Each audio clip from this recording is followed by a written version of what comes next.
And this week's discussion is on Facebook changing its name to Meta, the Metaverse, and what it means for the future of social media. We'll get into it after a message from our sponsor.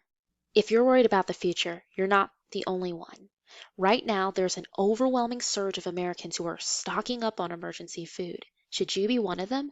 Ask yourself, do you currently have enough food on hand to get you and your family through a prolonged crisis that lasts months? If not, you should strongly consider getting a 3-month emergency food kit from My Patriot Supply. They're the nation's #1 preparedness company, and they've served millions of American families. Right now, save $100 off their best-selling 3-month emergency food kit, which comes with breakfast, lunch, dinners, drinks, and snacks. This kit gives you about 2,000 calories a day, and the food stays fresh for up to 25 years in proper storage. But if you can't act now, you might not secure these kits. Head over to preparewithdaz.com and claim your 3-month emergency food kit at their special price. You'll save $100 per kit, but you must act today while supplies last. That's preparewithdaz.com. Remember at the start of the month when Facebook, Instagram, and WhatsApp all went dark worldwide for a long time, probably a few hours, and no one knew why? Then suddenly, not too long after, we find out that Facebook is having its name changed amid Mark Zuckerberg coming under fire. The new name is Meta. Meta in Hebrew means dead. So why would he knowingly name it this? And I'm pretty sure he knew what he was doing. Ironically, this morning I was on my YouTube watch page and I saw this interview with Mark Zuckerberg where he was trying to sell the idea of the metaverse and how the metaverse would be more interactive than how Facebook had been in terms of just staring at a screen. That you would actually feel like you were experiencing the picture. And pretty much what they're aiming for here is virtual reality. Now, mind you, Facebook's been expanding and he bought out Instagram from the original owners and WhatsApp. So I'm pretty sure similar changes would follow with these applications as well. And as we know, social media is widely used across the world. And there's a lot of social media addicts out there right now. So I just wonder why they would name it after something dead. And the first thing I thought of is it's kind of poking fun at the idea of people online being zombies. Metaverse, World of the Dead. This is the zombie apocalypse. There was a documentary that aired on Netflix called The Social Dilemma, and I haven't seen it, but I've heard a lot about it. And the negative side effects of social media in general to me have always been fascinating. I can safely say as a millennial that I have used most of the major social networks at some point in my life.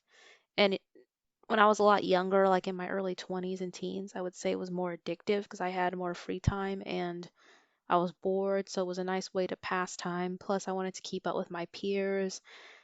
There's the idea of the dopamine where if you're attention seeking, you get it if you make a status update or a post or you post a picture and you're there for the likes. But there are people who cannot distinguish fact from fiction, people who are depressed over things that they see because they compare their life. There's this phrase that goes, comparison is the thief of joy. And that's true for a lot of people when they compare their lives to someone who looks like they're posting traveling or promotion or getting married. They feel like their life is no longer as good. And it's no mistake. And I've been fascinated how algorithms work, even on YouTube, because a lot of people's beliefs, even what they were attracted to, is formed by these algorithms, is formed by these codes that decide what it's going to show you next. I've heard some say it's crazy because I had this conversation and suddenly it's like I saw an ad for something that was like my conversation, which lends credence to the idea. Are a lot of these devices that we use because they have mics already embedded in them listening to our conversations? Or even the way the algorithms are tailoring ads to you, because a lot of these websites on social media aren't just tracking your activity on the website, they're tracking it in other places that you go as well. And I know some people out there who are like, I have zero social media, and I say kudos to you for being that way. I've taken breaks probably like 2 to 3 months at a time away from everything, and I've gotten rid of some of my accounts before. I've recreated accounts. But the older I get, the more I'm starting to feel like the way things are going. And data breaches are everyday occurrence. I know I talked about this in the last live stream that I did, how I found out that one of my emails is on the dark web, and then my passwords were involved in a data breach, so I know that my information is out there. Not too surprised about it. That's the risk you take. But I'd like to know what your thoughts are on this idea that Facebook is renaming itself dead. And they're trying to create this virtual reality world where you can be more interactive with it. What happens to somebody who, for instance, is struggling with understanding fact from fiction and now they're stuck in this meta world? That's just a good question I have. What do you think the psychology behind this is? And let me know what your thoughts are. We'll catch up again in this week's live stream tomorrow night, Thursday, November 4th, 2021 at 8 p.m. Central Standard Time. Until next time, and God bless.